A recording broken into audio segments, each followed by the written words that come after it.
getaran, getaran ini banyak sekali contohnya. Jadi ya ada yang kita butuhkan, kadang-kadang ada yang mengeselin, tapi kadang-kadang yang ngeselin itu membuat kita memahami tentang gerakannya dia. Apa yang ngeselin? Ya kayak seperti di dekat kita ada getaran daripada sayap nyamuk. Kan ada kedengaran tuh nging, terus kemudian ya kita tahu itu ada nyamuk di dekat kita. Biasanya kan nggak tahu kenapa dia itu suka deket-deket di muka kita dan kedengeran suara daripada sayapnya dia. Ya memang dia itu taunya ada orang itu karena ada karbon dioksida yang dihembuskan daripada tubuh manusia dan dia ngikutin jalur itu, makanya dia ngikutin muka kita. Atau mungkin lalat kan kadang-kadang ada yang kecil, ada yang gede. Yang gede itu kadang-kadang kan dia terbang nggak keruan. Jadi kadang-kadang kalau kita mau mukul pun susah. Tapi kadang-kadang ada juga yang bermanfaat kayak seperti ya itu kalau dibilang manfaat ya boleh, nggak boleh, karena kalau misalkan kita mendengarkan getaran daripada sayapnya lalat ya kita tahu lalatnya ada di mana karena kita kadang-kadang berpatokan dari situ. Atau mungkin getaran daripada hard disk kita, hard disk yang ada di laptop atau yang ada di personal computer, atau mungkin getaran daripada putaran dari CD atau DVD. Nah itu kan dia bergetar dengan RPM tertentu. Atau getaran daripada mesin-mesin mobil, kan nggak mungkin sehalus apapun suara daripada mesin mobil itu nggak mungkin dia tuh nggak ada getarannya, pasti ada getarannya. Dan di beberapa mobil tertentu ya getarannya itu diredam sedapat mungkin agar supaya orang yang berada di dalam mobil itu bisa nyaman. Jadi pengertian daripada getaran adalah gerak bolak-balik melalui titik setimbangan. Contohnya seperti apa? Ya kayak seperti ini. Kita punya pegas. Pegas ini ya bentuknya kayak seperti ini. Dia digantungin dengan massa tertentu. Kalau kita tarik dia dari posisi A ini ditarik sampai dia itu di posisi B, nah dia akan bergetar dengan waktu yang sama. Maksudnya gerakan dari ini ke sini dan ini ke titik C itu sama. Nanti ada istilahnya ya, tapi satu-satu dulu. Katakanlah ini adalah posisi A, dan posisi A itu dinamakan sebagai posisi kesetimbangan. Yang dinamakan dengan satu getaran adalah ini posisi A lagi, ini posisi C, ini posisi A. Ya kalau misalkan kita gerakannya mulai dari A terus kemudian ke bawah, berarti yang dinamakan satu getaran adalah gerakan dari A ke B, terus kemudian ke A lagi, terus kemudian ke C, terus kemudian ke A. Jadi harus balik lagi ke titik yang semula.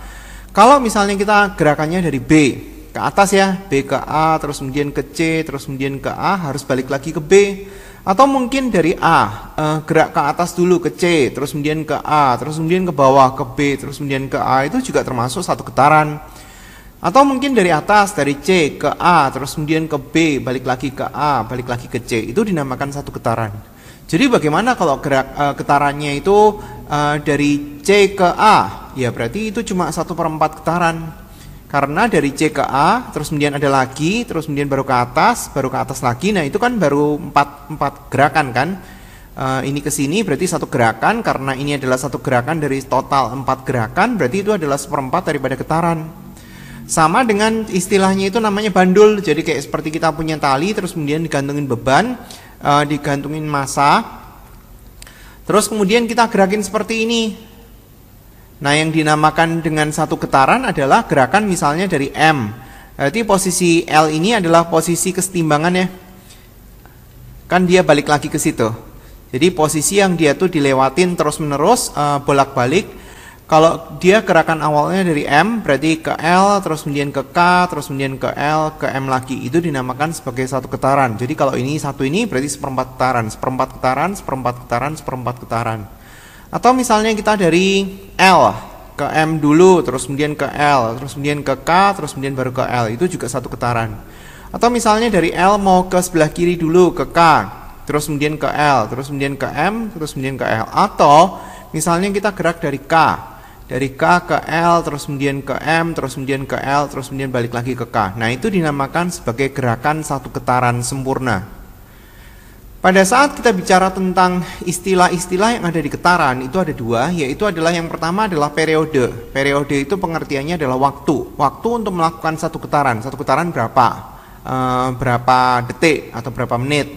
Sementara frekuensi itu sebenarnya kebalikannya, yaitu adalah banyaknya getaran dalam waktu 1 detik. Kalau kita tuliskan dalam bentuk rumus, periode itu simbolnya adalah T gede. Frekuensi simbolnya itu adalah F kecil, dan periode itu satuannya itu adalah dalam detik. Sementara kalau misalkan frekuensi itu satuannya itu adalah 1 per detik, atau kita bisa tulisin dia sebagai satuan itu hertz. Tulisannya kayak gini.